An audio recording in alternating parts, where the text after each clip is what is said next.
ప్రేక్షకులకు నమస్కారం అండి. నా పేరు ఆంజనేయరాజు. నేను ఒక ట్రెడిషనల్ హీలర్ని. మనం అనేక ఆయుర్వేదం క్లాసులు చెప్పుకుంటున్నాం కదా. పెన్ను పుస్తకం తీసుకోండి, జాగ్రత్తగా రాసుకోండి. ఒక గొప్ప మూలిక గురించి ఇప్పుడు మీకు చెప్పబోతున్నాను. బోడతరం. దీన్ని భిక్షు అంటారు, ముండి అంటారు. మనకి కొన్ని జిల్లాల్లో కోడిపేలు చెట్టు అంటారు. వరి పొలాలు కోసేసిన తర్వాత వరి పొలాల్లో మొలుస్తూ ఉంటుంది. దీనికి ఒక చిన్న బంతుల్లాగా ఉంటాయి కాయలు. పువ్వు కాయ అన్నీ ఒకటే అన్నమాట. అది చాలా ఘాటుగా వాసన వస్తుంది. చాలామంది దాన్ని తీసి పట్టుకెళ్ళి కోడిపేలికి కోళ్ళగూడులో వేస్తే దానికి జిగురుగా ఉంటుంది ఆకు. ఆ ఆకర్షణ ఎలా జరుగుతుందో కానీ ఆ కోడిపేలు అన్నీ కూడా ఈ చెట్టు ఎక్కుతాయి. దీన్ని పట్టుకెళ్ళి ఊరు బయట పడేస్తారు. కోడిపేలు పోతాయి అన్నమాట. కోడిపేలు చెట్టు అని కూడా చాలామంది చెప్పుకుంటారు. ఇందులో తెలుపు, ఎరుపు 2 రకాలు ఉంటాయండి. అంటే పర్పుల్ కలర్లో వస్తాయి, ఎండితే బ్రౌన్ కలర్ అవుతాయి, గోధుమ పిండి రంగులోకి వెళ్తాయి అన్నమాట, గోధుమ రంగులోకి. ఇది ఒక మిరకిల్ ప్లాంట్ అని చెప్పొచ్చండి. చాలా అంటే చాలా అద్భుతమైన ప్లాంట్ ఇది. మనం ఏం చేస్తాం, వరి పొలాల్లో అసలు చేను కనపడినంత మొలిసిదండి. లక్షలాది ఎకరాల్లో, వేలాది ఎకరాల్లో 2 పంటలు లేనప్పుడు, 1 పంట ఉన్నప్పుడు. ఇప్పుడు 2 పంటలు వచ్చాక చాలా ఏరియాల్లో పోయింది. కోళ్ళ ఫారాల దగ్గరలో ఇది మొలుస్తుంది. మరి ఆ అద్భుతం ఏంటో చూడండి. మళ్ళీ కోళ్ళ ఫారాల ఏరియాలో ఉన్న ఒక పండించిన పంట పొలాలు అన్నిటిలో మొలుస్తూ ఉంది. ఇది చాలా పవర్ఫుల్ మూలిక అండి. ఈ మూలిక వాడినప్పుడు పథ్యం చాలా బాగా చేయాలి. ఏంటి, మన పొలాల్లో మొలిసి ఈ కోడిపేలు మొక్క ఎంత అద్భుతమా, ఎంత శక్తి అని మీరు ఆశ్చర్యపోతారు.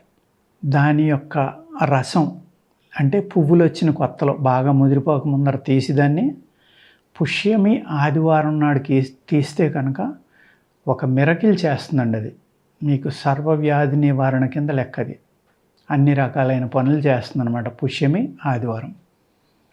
ఆ రోజున కనుక మీరు బోడతరం మొక్కను తీసి జాగ్రత్తగా వేర్లు ఏమీ లేకుండా కడుక్కుని ఏమైనా కుళ్ళిపోయిన ఆకులు, ముగ్గిపోయిన ఆకులు ఉంటే తీసేయండి.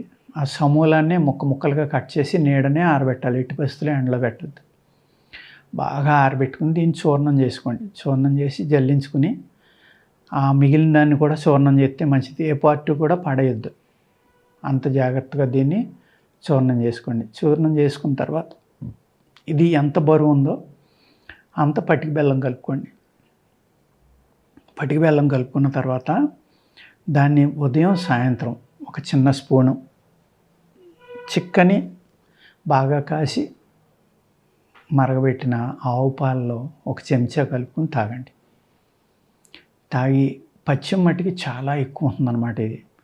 ఇది మీరు పథ్యం కనుక చేయగలిగితే ఒక మిరకిల్ ప్లాంట్ అండి. ఇది తలకి స్నానం చేయకూడదు, నూనె రాసుకోకూడదు, ఒంటికి నూనె రాయకూడదు, నూనె అనేది ఆహారంలో వాడకూడదు, ఓన్లీ నెయ్యే వాడుకోవాలి, మజ్జిగ వాడకూడదు, ఎక్కువగా శ్రమించకూడదు, అలాగే ఈ సెక్స్లో సంభోగం అనేది చేయకూడదు. ఈ రూల్స్ అన్నీ కనుక మీరు పాటించగలిగితే మీకు తగ్గని వ్యాధి అంటూ ఏమి ఉండదండి. అంత అద్భుతంగా ఈ బోడతరం అనేది పనిచేస్తుంది అన్నమాట. దీని యొక్క ఆకు పసరు తీసి ఆ పసరు ఒక 2 లీటర్లు తీసుకోవాలి.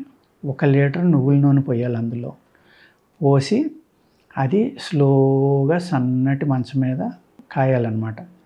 కాసిన తర్వాత ఇలా నలిపి చూస్తే ఈ పసరులో ఉన్నదంతా అయిపోయి దాంట్లో ఏమన్నా సాలిడ్ ఉంటే ఇలా నలిపితే మీకు చిన్న ఉండగా అంటుకుంటుంది చేతికి. చల్లగా ఉండకూడదు, అప్పుడు పూర్తిగా మాడిపోవాలన్నమాట. అది బ్రౌన్ కలర్లోకి వచ్చి ఏగిపోవాలి.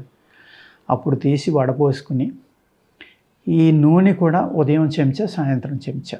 నేను ఏ విధంగా అయితే దీని ఉపయోగాలు చెప్పానో అన్నిటికి అదే పథ్యం చేయాలి.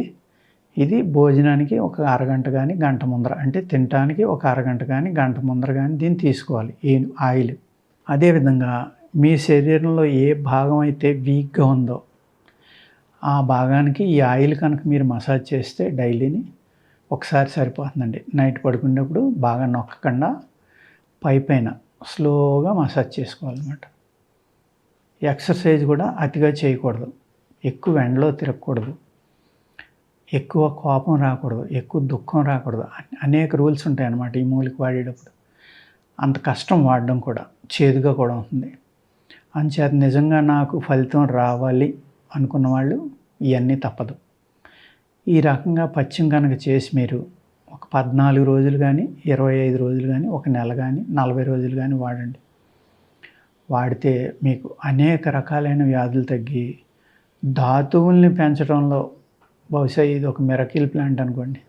నరాల వీక్నెస్ తగ్గించి శరీరంలో శక్తి పెంచుతుంది. ఆ శక్తి పెంచడం వల్ల ఏమవుతుందంటే రక్తవృద్ధి కూడా అవుతుంది. రక్తవృద్ధి అవడం వల్ల శక్తి పెరుగుతుంది. అర్థమైంది కదా. ధాతువులు అంటే ఎంత బాగా పెంచుతుందంటే, కానీ మీరు పథ్యం కనుక సరిగ్గా చేయకపోతే కొన్ని సైడ్ ఎఫెక్ట్లు కూడా ఉంటాయండి. అంచేత పథ్యం చేయగలం, మనం ఎట్టి పరిస్థితుల్లో దీన్ని వాడగలం అనుకున్న వాళ్ళు మాత్రమే ఈ మూలికతోటి నేను చెప్పిన అయితే 2 రకాలైన మెడిసిన్స్ చెప్పాను, 2 రకాలైన ఫార్ములాలు చెప్పాను, ఎలా చేసుకోవాలనేది, ఏ రోజు తీయాలనేది. ఇంకా ఆ టైం లేకపోతే స్వాతి బుధవారం తీసుకోండి, లేకపోతే ఏ ఆదివారం అయినా తీసుకోండి. అంటే పుష్యమి ఆదివారం అనేది సంవత్సరానికి ఒకసారి వస్తుంది. ఒక సంవత్సరంలో 2 సార్లు, ఎప్పుడైనా రేర్గా 3 సార్లు వస్తుంది. ఆ టైం వర్షాకాలంలో రాలేదనుకోండి, ఈ మూలిక ఓన్లీ నవంబర్, డిసెంబర్ దాకానే దొరుకుతుంది, తర్వాత దొరకదు. అంటే ఒక సీజనల్ ప్లాంట్స్ అనమాట. ఈ చిన్న మొక్కలు, చిన్నవి అంటే మరీ చిన్నవి కాదు, 1 అడుగు 2 అడుగుల దాకా అవుతాయి. పాకుతుంది పక్కకి, పాదుక 3-4 అడుగులు కూడా పాకుతుంది అలా రౌండ్గా. దాన్ని గుర్తించడం అనేది ఇంపార్టెంట్ అండి. మీరు నా వీడియో చూసి ఒకదానికోటి తీసుకుని వాడేశారనుకోండి, అలా జాగ్రత్త. మీరు అనుభవజ్ఞుడైన వైద్యుడికి చూపించేది ఇది బోడతరమే అని కన్ఫర్మ్ చేసుకున్న తర్వాత మీరు దాన్ని వాడుకున్నారనుకోండి, చాలా బాగా ఇది పనిచేస్తుంది అనమాట. అతిగా బ్లీడింగ్, కొంతమందికి బ్లీడింగ్ చాలా ఎక్కువ అవుతుంది. పైల్స్లో కానీ, ఈ మెన్స్ట్రువల్ సైకిల్లో కానీ, కడుపులో అల్సర్స్ వల్ల కానీ. ఈ బోడతరం బంతుల్లే ఉంటాయన్నాను కదండి పువ్వులు. ఈ పువ్వుల్ని జాగ్రత్తగా కషాయం పెట్టుకుని ఎర్లీ మార్నింగు ఒక 7 నుంచి 10 పువ్వులు వేసుకోవాలి. 200 ml వాటర్లో వేసుకుని దాన్ని సన్నటి సెగ మీద ఒక 75 ml అయ్యేదాకా మరగబెట్టి గుడ్డతో చక్కగా వడపోసుకుని గోరువెచ్చగా ఉండగా పరగడుపుని తాగి 1 గంట వరకు ఎటువంటి ఆహారం తీసుకోవద్దు. అప్పుడు కూడా పథ్యం చేయడం చాలా మంచిదండి. దీనికి పథ్యం ఏంటి? చేప తినకూడదు, నూనె వాడకూడదు, నెయ్యితోటే వంట చేసుకోవాలి, మజ్జిగ తాగకూడదు, పాలు అన్నమే తినాలి, పాలు మాత్రమే వాడాలి, పెరుగు మజ్జిగ కూడా వాడకూడదండి. డోసు ఒక చిన్న స్పూన్, 5 గ్రాముల నుంచి 10 గ్రాములు మ్యాక్సిమం. మీరు ఓన్లీ వాడతరం అయితే 5 గ్రాములు దాటి వేసుకోవద్దు. పట్టిక పంచదార కలిపింది అయితే 10 నుంచి 15 గ్రాముల దాకా తిన్నా పర్వాలేదు. అర్థమైంది కదండి. చాలా అద్భుతమైన మూలిక అన్నమాట ఇది. దీన్ని మన ప్రేక్షకులు చూసి జాగ్రత్తగా నేను చెప్పి ట్రై చేస్తే దాని యొక్క ఫలితాన్ని మళ్ళీ నాకు చెప్పండి. నాకు ఫోన్ చేసి మళ్ళీ మీరు మొన్న చెప్పారు కదండి, ఎలా వాడాలి, ఎలా చేయాలి, ఏ ముహూర్తాన్ని తీయాలి, మళ్ళీ ఇటువంటి ప్రశ్నలు నన్ను అడగొద్దు. ఎందుకంటే మేము చదువుకోవాలి, అనేక కొత్త మందులు చేయాలి, పేషెంట్లు ఉంటారు, బిజీగా ఉంటాం. ఎత్తపోతే చాలామంది ఏమంటున్నారు, నేను 4 సార్లు చేసాం సార్, మీరు ఫోన్ ఎత్తలేదు అంటారు. నేను ఫోన్ చేసినప్పుడు ఆ విషయం చెప్పరు, ఇలాంటి కబుర్లు చెప్తూ ఉంటారు. దయచేసి అలా చెప్పొద్దు.